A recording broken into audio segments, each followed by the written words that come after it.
चार राज्य और पुडुचेरी। मैंने कहा कि थोड़ा सा हम लोग कलकत्ते में बैठे हैं तो इस पर चर्चा की जाए। कैसे देख रहे हैं माहौल को? क्या क्या आपका आकलन है, क्या होगा इन 5 राज्यों में? देखिए, पांचों राज्यों की स्थिति अलग अलग है, लेकिन मैं मानता हूं कि इस बार भाजपा के लिए और बेहतर सिचुएशंस है सभी राज्यों में। असम, पुडुचेरी में निश्चित रूप से हमारी सरकारें रिपीट करेंगी, कहीं इसमें कोई दो राय नहीं है। बाकी 3 राज्यों में पश्चिम बंगाल आपको आश्चर्यजनक रिजल्ट के साथ सामने आ रहा है, और यहां पर मैं मानता हूं कि सारे जो भी टीएमसी और कांग्रेस के जो खेल थे उस सब से बाहर आकर जनता इस बार भाजपा की सरकार बनाने जा रही है। तो असम पुडुचेरी में सरकार बनेगी और आप कह रहे हैं कि बंगाल में भी सरकार बनेगी। 100% अब जो सिचुएशन बन रहे हैं और जो जनता का मूड दिख रहा है, पश्चिम बंगाल में भारतीय जनता पार्टी की सरकार बनने जा रही है। तो पिछली बार भी माहौल 2021 में भी था कि भारतीय जनता पार्टी की सरकार बनने वाली है। इस बार 2021 से क्या अलग है? क्या भरोसा दे रहा है आपको कि इस बार आप सरकार बना ले जाएंगे? देखिए, पिछले बार भी जितने गुणात्मक तरीके से हम आगे बढ़े, 3 से 77 सीट पर आए, अगर उसी स्पीड को अगर हम मेंटेन करें तो इस बार तो 100% हम अपनी सरकार बना रहे हैं। जहां तक अनुभव की बात आप कह सकते हैं, जनता कार्यकर्ता का एक जो माइंडसेट दिखता है और आम आदमी का जो रिस्पांस दिख रहा है कार्यक्रमों में, रोड शो में, गति बैठकों में, कहीं ना कहीं वो स्पष्ट है कि इस बार टीएमसी के जो अनारकी रही, जो गुंडागर्दी रही, करप्शन रहा, बांग्लादेशी घुसपैठ से आम आदमी त्रस्त है, तो ये सारे मुद्दे निश्चित रूप से टीएमसी के पूरे अगेंस्ट जा रहे हैं और भारतीय जनता पार्टी इन मुद्दों की लड़ाई लड़ी है, तो निश्चित रूप से अग्रणी रूप से हम इसमें आगे बढ़ेंगे। तो टीएमसी का मानना यह है कि भारतीय जनता पार्टी सिर्फ 150-160 सीटों पर चुनाव लड़ रही है, क्योंकि बाकी 90 से ज्यादा सीटों पर माइनॉरिटी जो है प्रबल है, उसका जो है वोट शेयर 40-50% से ज्यादा है, तो वहां जीतने की कोई चांस नहीं है। तो इस बार आप हिंदू वोट कंसोलिडेशन देख रहे हैं, इस लेवल पर देख रहे हैं कि आपको बहुमत मिल जाएगी? देखिए, हम तो 294 सीट पे चुनाव लड़ रहे हैं जी, ठीक है। उनके आंकड़े किस प्रकार से वो कैलकुलेट करते हैं, वो उनकी पार्टी की रणनीति होगी, लेकिन हम तो देख रहे हैं कि इस बार अगर हिंदू कॉन्सेंट्रेशन से ज्यादा पश्चिम बंगाल की जनता बांग्लादेशी घुसपैठ के विरोध में है, और उसमें चाहे हिंदू कॉन्सेंट्रेशन कहिए या आम नागरिक जो पश्चिम बंगाल का है, जो भी लंबे समय तक यहां रह रहा है, वो निश्चित रूप से बांग्लादेशी घुसपैठ के विरोध में है। और इसको जिस प्रकार से संरक्षण ममता दीदी ने दिया है, इससे पूरे आम आवाम में इसके प्रति रोष है, रिएक्शन है, और उसका प्रकटीकरण चाहे हिंदू कॉन्सेंट्रेशन के रूप में आप देखिए या आम पश्चिम बंगाल के लोगों के समर्थन को देखिए। तो एसआईआर, टीएमसी का मानना है कि ये 2 फैक्टर हैं जो कि पूरा एक इंस्टीट्यूशनल तरह का कैप्चर हो गया है। इलेक्शन कमीशन आपके साथ है, सीबीआई, ईडी की रेड्स तमाम चारों तरफ चल रही हैं और उनके समर्थकों पर चल रही हैं, भारतीय जनता पार्टी के समर्थकों पर नहीं चल रही, तो उनके तमाम ये चल रहा है।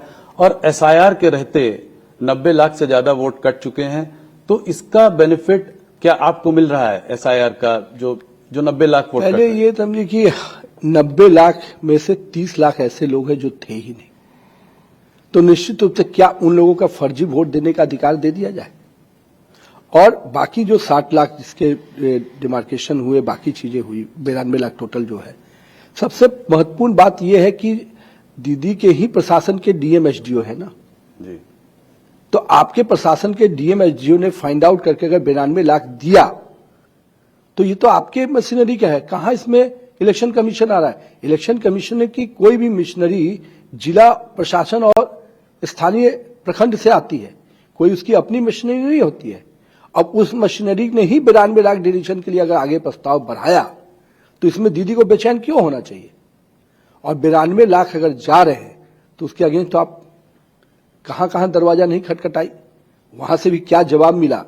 आप क्यों वैसे लोगों की चिंता कर रही थी जो यहां है ही नहीं? क्या मंशा थी आपकी? तो आप क्या कहना चाह रहे हैं कि जो लोग यहां थे ही नहीं, जो इसमें आए हैं, उनका वोट ये लोग फर्जी डाल रहे थे? अरे कह नहीं रही, यही तो बात है, यही चीज की वकालत कर रही है दीदी, जो लोग है नहीं उनके वोट की वकालत। ये तो कहीं ना कहीं आम आदमी को समझ में आने वाली बात है कि उनकी वकालत जो है नहीं, ये किस उद्देश्य से किया जा रहा है? मंशा स्पष्ट नजर आ रही है। वो कह रहे हैं कि माइनॉरिटी वोट बैंक से जो आपने जो है वो काट दिए हैं, तो इसलिए उनके जो वोटर्स थे वो उनका आप काट कर जीतना चाहते हैं। बांग्लादेशी घुसपैठिए जो होंगे निश्चित रूप से उनका नाम कटेगा।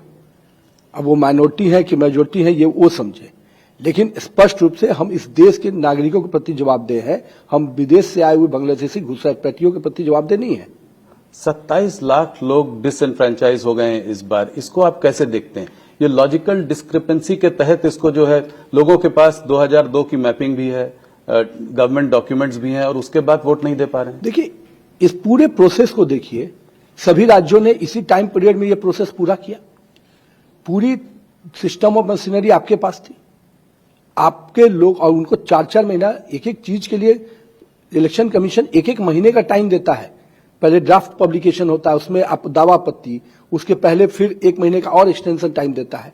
2-2 महीने में अगर सब लोगों ने कंप्लेन किया, दावा किया होता तो ये विषय आ रहे होते। लेकिन दीदी का जो ये विषय है, 27 लाख लोग और ये विषय, इनको पूरा समय दिया गया। और आज भी प्रोसेस में ये देखना चाहिए कि हम जिन लोगों को अधिकार दे रहे हैं वो अगर है तो निश्चित रूप से उनको अधिकार मिलना चाहिए। जो नहीं है उनके चिंता में क्यों बेचैन है, ये मैं नहीं समझ पाया।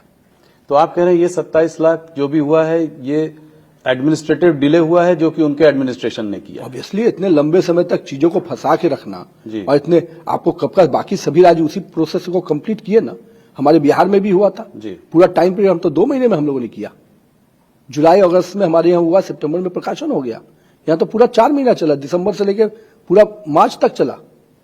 आप उस प्रोसेस को, क्योंकि आपकी इच्छा ही नहीं थी इसको कराने की, आप शुरू से इसमें रोड़ा अटका रही थी, क्योंकि आपके हिडन एजेंडा थे और उस हिडन एजेंडा को पूरा करने में आपने यहाँ के लोगों का भी नुकसान किया है। वो कह रही है कि 2.5 लाख पैरामिलिट्री फोर्सेस जो है बंगाल में लगी हुई हैं, इस तरीके से कैसे इलेक्शन हो सकता है? मैं ये मानता हूं कि अगर फ्री एंड फेयर इलेक्शन के लिए कोई भी मेथड यूज करना हो तो करना चाहिए। और अगर इलेक्शन कमीशन मानता है कि हमको फ्री एंड फेयर इलेक्शन के लिए हमको पूरी मशीनरी चाहिए तो निश्चित रूप से सरकार को उपलब्ध कराना पड़ेगा। हम लोगों ने देखा है कि पिछले चुनाव में महिलाओं का रोल, भूमिका जो है बहुत अहम रही है। किसी की भी जीत हो उनका रोल बहुत हो रहा है। क्या आपको लगता है कि महिलाएं बंगाल में आज दीदी के साथ नहीं है जैसे पहले थी? उनकी स्कीम है लक्ष्मी भंडार, उसमें जो है 1500 रुपए मिलता है। तो क्या ये एक फैक्टर होगा जिससे माइनॉरिटी के अलावा विमेन वोटर्स भी उनका रुझान भी उनकी तरफ हो सकता है? देखिए, एक तो देश भर में महिला वोटर्स भाजपा के साथ आ रही है। यहां पर भी जिन नारों के साथ वो सरकार में आई, मां, माटी, मानुष, उन तीनों के साथ जो वादा खिलाफी किया, उन तीनों के साथ जो सौतेला व्यवहार, इस राज्य की महिलाओं के साथ जिस प्रकार से व्यवहार हुआ है असुरक्षा को लेकर, वो कहीं ना कहीं आम लड़की हो, महिला हो, सब, चाहे ग्रामीण महिला हो चाहे शहरी महिला हो, सबको इससे भयभीत है। उनके जो गुंडा राज चलते हैं, हर चौक चौराहे पे जो उनकी वसूली चलती है, उससे हर महिला परेशान। वहां तो महिला लोग को ये कहना है, जब हम लोग कैंपेन में जाए, कि एक हाथ से दीदी देती है 1500 रुपया और दूसरे हाथ से वसूली करने वाले पहुंच जाते हैं। तो आज महिलाओं के अंदर जब रोष है कि न हमको सुरक्षा मिल रहा है, न सम्मान मिल रहा है, और स्वाभिमान से जीने का तो कोई मौका नहीं है यहाँ पर, जिस प्रकार से बांग्लादेशी घुसपैठिया हो रहे हैं, आम महिला अपने आप को डरी हुई महसूस कर रही है।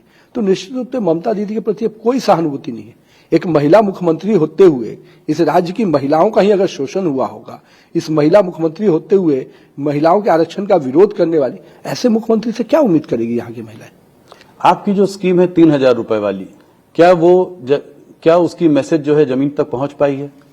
देखिए, हम लोग जो संकल्प पत्र लाते हैं, हम निश्चित रूप से जनता के हर फोरम पे लेकर उसको जाते हैं और उसके हमारे कई तरीके हैं। हम जनता के बीच में जाकर कैंपेन के माध्यम से अपने डोर टू डोर कैंपेन है, लिफलेट, बाकी सब हम निश्चित रूप से इसको पहुंचा रहे हैं। और हमको आश्वस्त है कि देश भर में एक बड़ा ही ट्रैक रिकॉर्ड हमारा अच्छा रहा है कि मोदी है तो मुमकिन है, और मोदी की गारंटी मतलब पूरा होने की गारंटी। आज देश भर के जितने भी राज्यों में हम लोगों ने आगे बढ़कर संकल्प लिया, उन संकल्प को हमने पूरा किया है। तो कहीं ना कहीं हमारा ट्रैक रिकॉर्ड ऐसा है, निश्चित रूप से महिलाएं हमारे साथ आएंगी। बंगाल में